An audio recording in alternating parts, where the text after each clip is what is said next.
To start off, click on the Create Account button.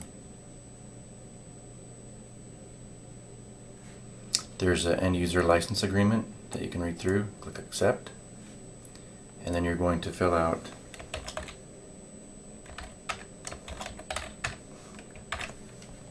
your account information. And if your organization is listed, you can choose it or start a new one. So the subscription types, there's a monthly subscription and a free account. We're going to go ahead and create the free account. And if you have a corporate or home office that has several hospitals, you can attach the one that you need to the master organization. After you fill out your organization information, you can do different billing information if you're doing a monthly subscription. Then click Create Account.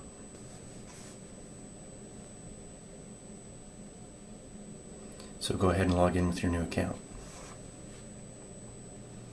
After typing in all of your login information, click on Login. The email has not been validated yet, so you need to complete that step. Once you've validated the email that you find in your email account, go ahead and log in again.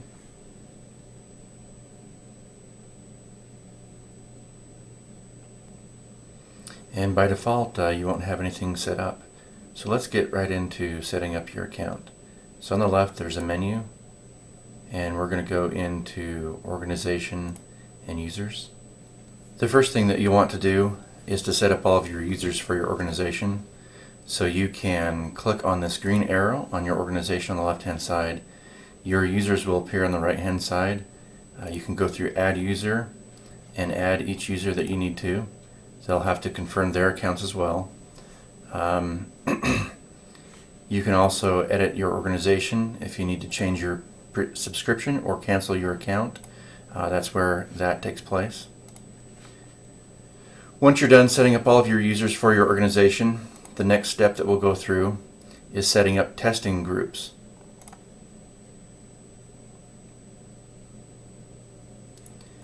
So here we'll set up 3 generic testing groups. So we'll do Test Hospital South, Clinical,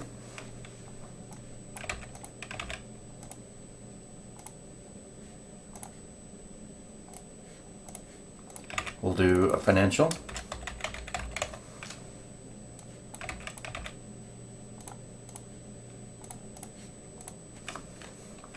and we'll do a Systems.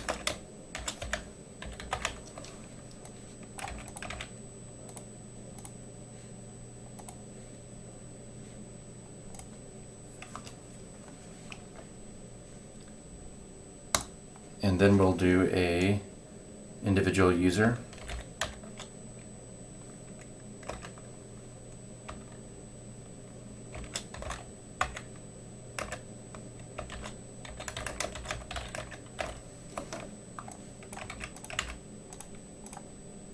You'll want to consider adding users as individual groups here so that test items can be reassigned to a specific user for your facility. So now that we've have some test groups, each test group will assign which users belong to it. To associate the user, you're just going to click on which group, testing group they belong to. So we'll put this test user in the clinical test user, that's test user 4, and click Associate User. And test user 4 is also a member of this clinical group. And then the financial group is going to be just this regular test user. And just for purposes of demonstration, pretend like there was a third user here that we would add to the financial or to the systems group. So now all of our groups have users associated to them, as you can see. You can associate more than one user into a group, so we put all of our clinical analysts into that group, the financial analysts into that group. Systems would be divided up a little bit further. You might have a ancillary, end tier, other type of groups that you would create. So the groups are done. And now we go into project setup. It's blank to begin with, so we're going to click on Start New Project. And these are the projects to select from. We're going to select a smaller project. So we're going to choose which organization and the projected go live date. And then we're going to hit this green button. And now this is a security feature. This is copyrighted material, so to prove that you have access to this copyrighted material, you're going to need to type in the name of the test file and how many kilobytes it is in Windows Explorer. So I'm going to find the file that I downloaded from the vendor.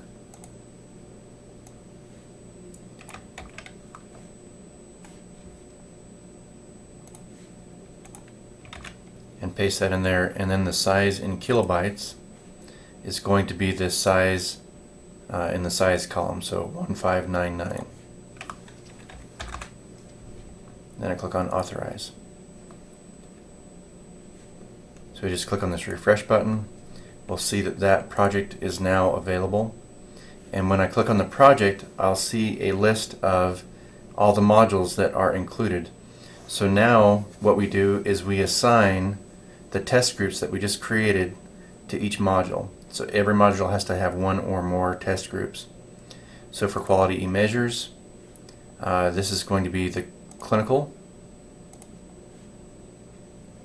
For the patient profile, we'll make that clinical. Patient management, that'll be the financial group. Meaningful use reporting. Job stream billing will be financial. Global financial, financial. CCD will be clinical. And CDS will be clinical.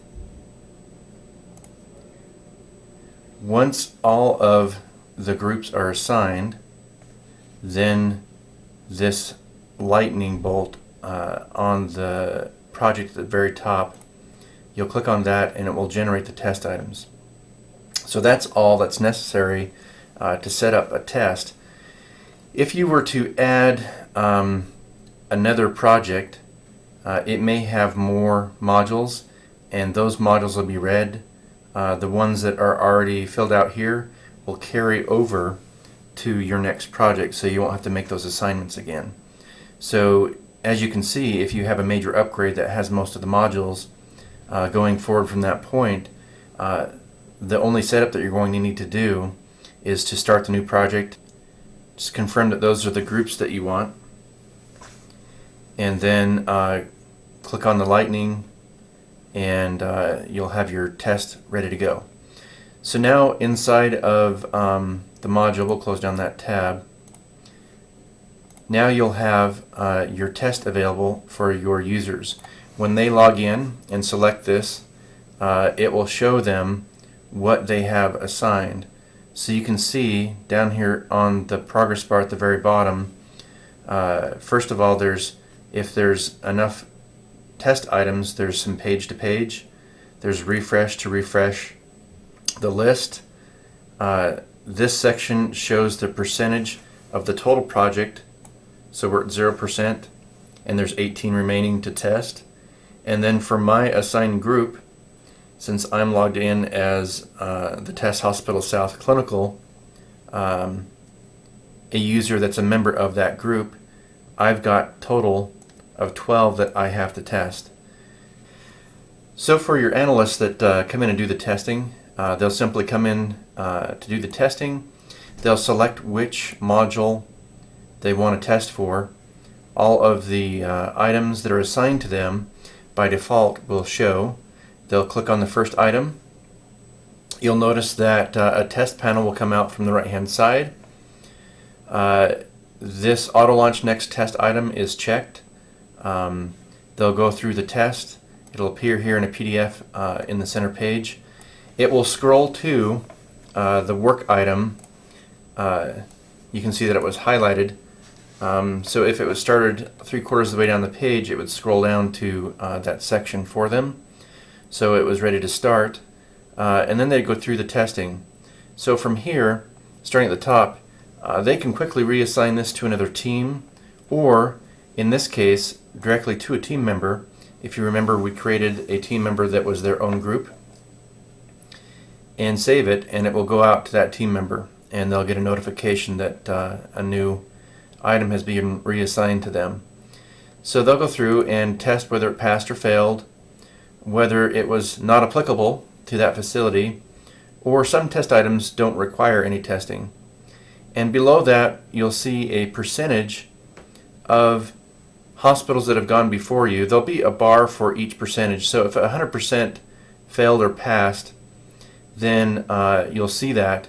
If, say, 50% failed and 50% passed, you'll see two bars, one that says 50% fail and a green bar for 50% passed.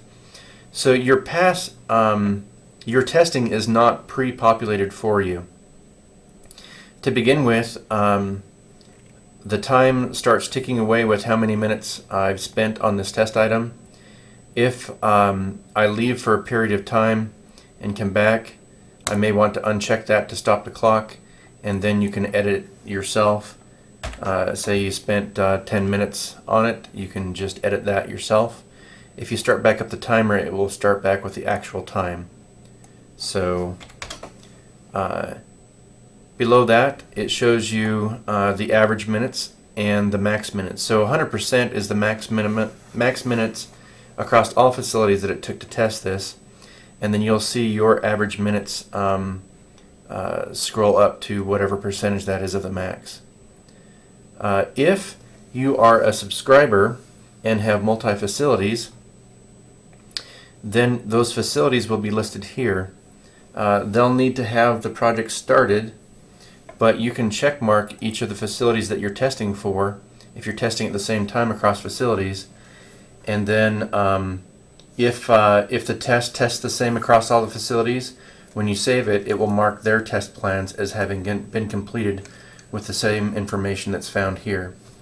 So the next section is does your test require configuration? So this is marked with just an arbitrary level of risk. So if you require configuration during the upgrade, that's going to add risk, so that's a 5. If you can do it before the upgrade, that's less of a risk, but it could delay your upgrade by having to do configuration. And if you can postpone it till after the upgrade, then it's not going to impact your upgrade as much, and that's a 1. And some items don't have any configuration needed. So again, you'll see progress bars based upon your configuration. If you are a subscriber, the system will take the maximum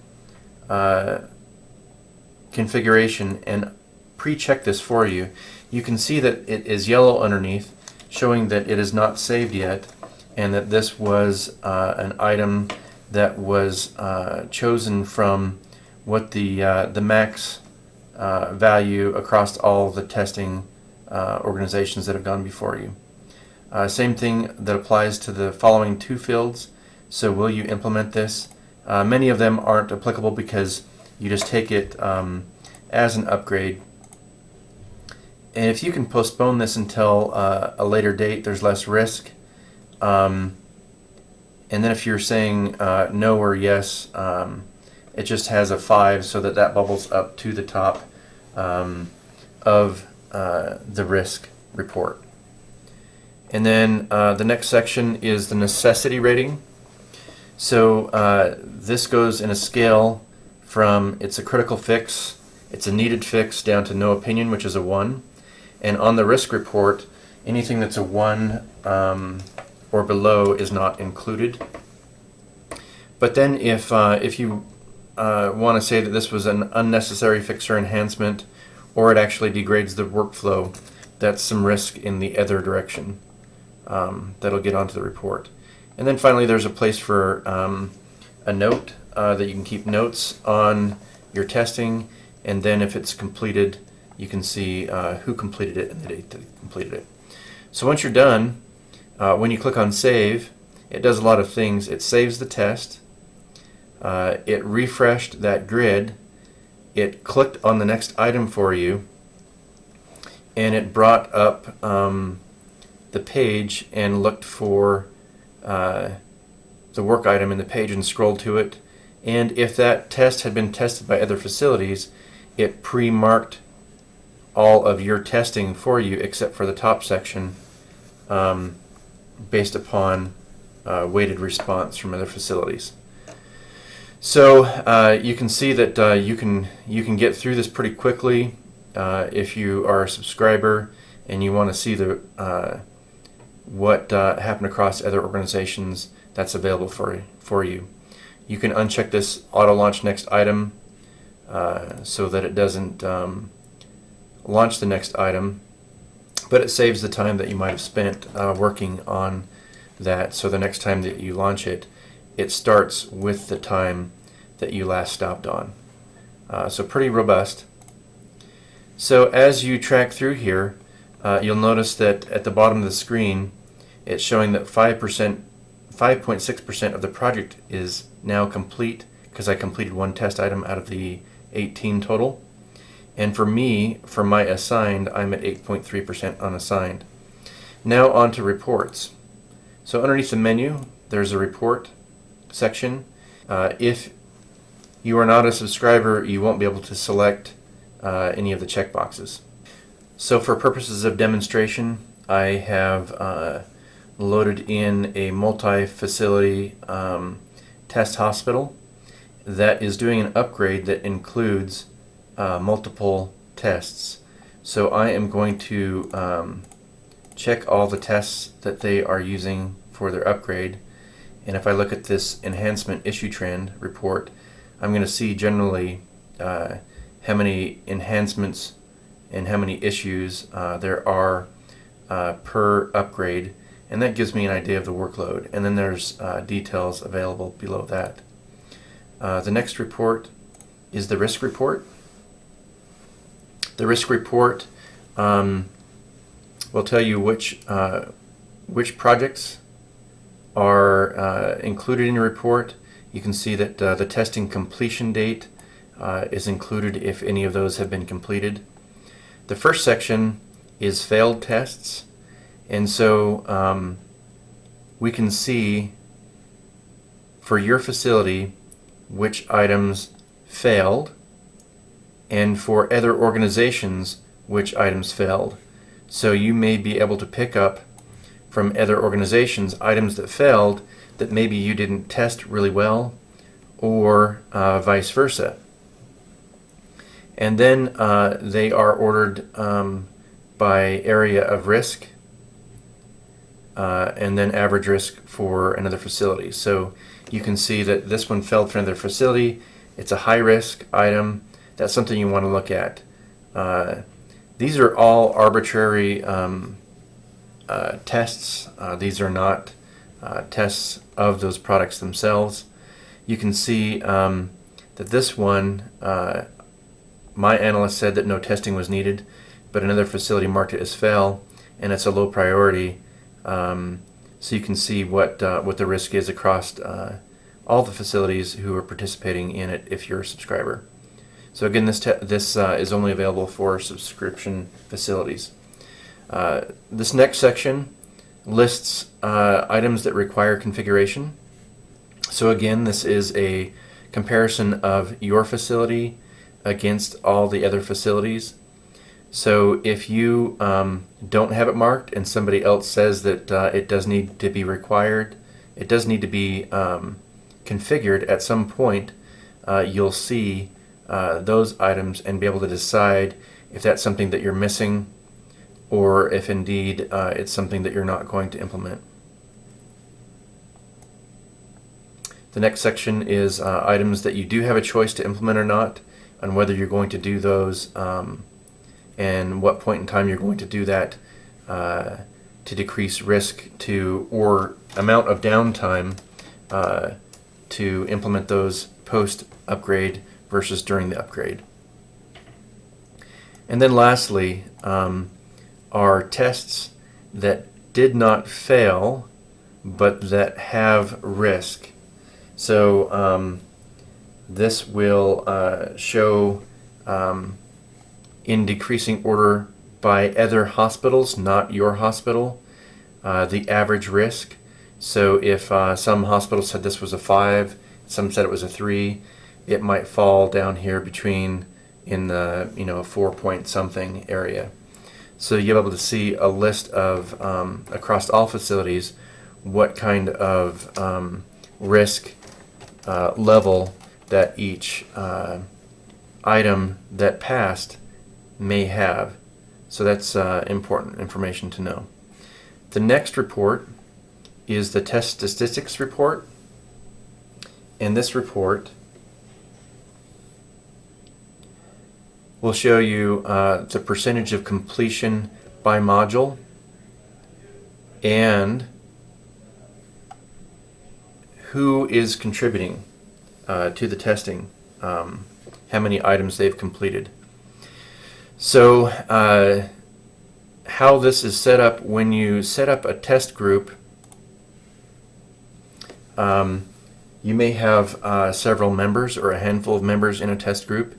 You may have 1 or 2 members that are actually doing the testing. Maybe you have a third member that's assigned that is not participating. So to see who is or isn't participating in the testing, you can quickly look at that on this and see where the emphasis needs to be placed. So that's it. Pretty simple for testing. When the test is closed, there'll be a section that allows you to add items that you have issues with after your upgrade is complete that maybe weren't in the test items. We're all familiar with after an upgrade, hidden things that were unknown that are issues, and so there'll be a report for those items that's available to subscribers. So that's a quick overview of testing and some of the reports that are available, and I hope that you use Test Together to help make your test easier, more efficient, take less time, and that you'll decrease the risk in your organization by participating as a subscriber and sharing that risk across facilities.